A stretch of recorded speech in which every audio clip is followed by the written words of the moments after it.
ടിയ and അദ്യുക് Chathumkulam എന്ന് പറയുന്നൊരു ചാനലുണ്ട്. രണ്ട് പിള്ളേരെ കേന്ദ്രീകരിച്ചിട്ടുള്ള ഓരോ ഷോപ്പിങ്ങും കാര്യങ്ങളും, പിന്നെ അവരുടെ ഡേ ഇൻ മൈ ലൈഫ്. കൂടെ ഇവരുടെ അമ്മയും ഉണ്ടാകും. അല്ലേലും ഞാനിവിടെ ഒരുമാതിരി നല്ല രീതിയിൽ ഫേമസ് ആയിട്ടുണ്ട്. ഇവരുടെ സബ്സ്ക്രൈബറിൽ പെട്ട ഒരാൾ ഇവരെ കുറിച്ച് ചില പരാതികൾ പറഞ്ഞുകൊണ്ട് നമ്മുടെ യൂട്യൂബർ ആയിട്ടുള്ള ഷെഫീന ബീവിക്ക് മെസ്സേജ് അയച്ചു. എങ്ങനെയുണ്ട്?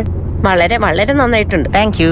അപ്പൊ എന്താ വെച്ച് കഴിഞ്ഞാൽ ഇത് കുട്ടികളുടെ ഈ മാനസികാരോഗ്യത്തിനെ തന്നെ തളർത്തുന്ന രീതിയിലാണ് ഇവരുടെ ഓരോ വീഡിയോസും വ്ളോഗ്സും. ശീലിച്ചുപോയി, വേണ്ടെന്ന് വെക്കാൻ എന്നെ കൊണ്ട് സാധിക്കാഞ്ഞിട്ടാ. ഇത് ഒരു മനുഷ്യനും ഇതുവരെ യൂട്യൂബില് പറഞ്ഞിട്ടില്ല, ഒന്നും ചെയ്യില്ല.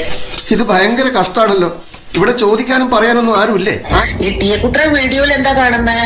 ഇങ്ങനെ സ്വപ്നതുല്യമായ കുറെ സാധനങ്ങൾ കണ്ട് ഈ പൊന്നു മക്കൾ ഇത് കണ്ട് കൊതിക്കുകയാണ് ചെയ്യണത്. Sir, basically I am a rich man.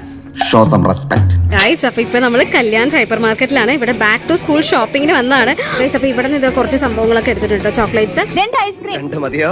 ഈ തണുപ്പത്ത് തിന്നാൻ നല്ല രസമായിരിക്കും. ഗൈസ്, അപ്പൊ ഇത് ഒരു പുതിയ വെറൈറ്റി സാധനം കേട്ടോ. ഇതെന്താന്ന് അറിയില്ല, അത് ഫസ്റ്റ് ടൈം ട്രൈ ചെയ്യും. ഇതെന്താ ഇഷ്ടം?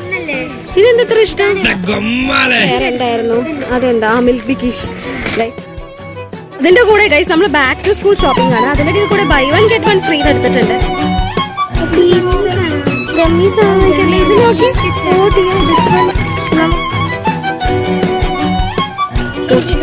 ഓക്കെ, ബ്രൗണി ഏതാ?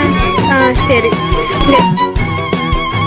ഇതിന്റെ ഫേവറേറ്റ് കേട്ടോ ഗൈസ്. ഇവിടെ ക്യൂട്ടി മാഷ്മെല്ലോസ് ഉണ്ട് കേട്ടോ. വേറെന്ത് കിട്ടും? മുട്ട പുഴുങ്ങിയത് കിട്ടും. വേണോ? പക്ഷെ അവരുടെ മാതാപിതാക്കൾക്ക് ടിയ കുട്ടിയുടെയും അദ്യുക്കിന്റെയും മാതാപിതാക്കൾ വാങ്ങിച്ചു കൊടുക്കുന്ന പോലെ താങ്കളുടെ മക്കൾക്ക് വാങ്ങിച്ചു കൊടുക്കാൻ കഴിഞ്ഞോളന്നില്ല.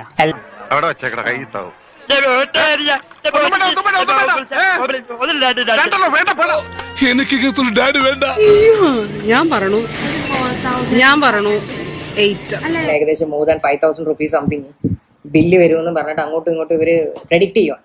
അതുകൊണ്ടല്ല അതിന്റേതായ ചില അഹംഭാവങ്ങളൊക്കെ എനിക്കുണ്ട്. നിങ്ങൾക്കൊക്കെ നിങ്ങളുടെ കാര്യം വലുത്. ഇങ്ങനെ എല്ലാം കൂടി വാങ്ങുന്നത് വീഡിയോ ആക്കി കാണിക്കുമ്പോൾ അത് കാണുന്ന മറ്റു കുട്ടികൾ ഇതേപോലെ വാങ്ങി തരാൻ വേണ്ടി വാശി പിടിക്കുകയാണ്.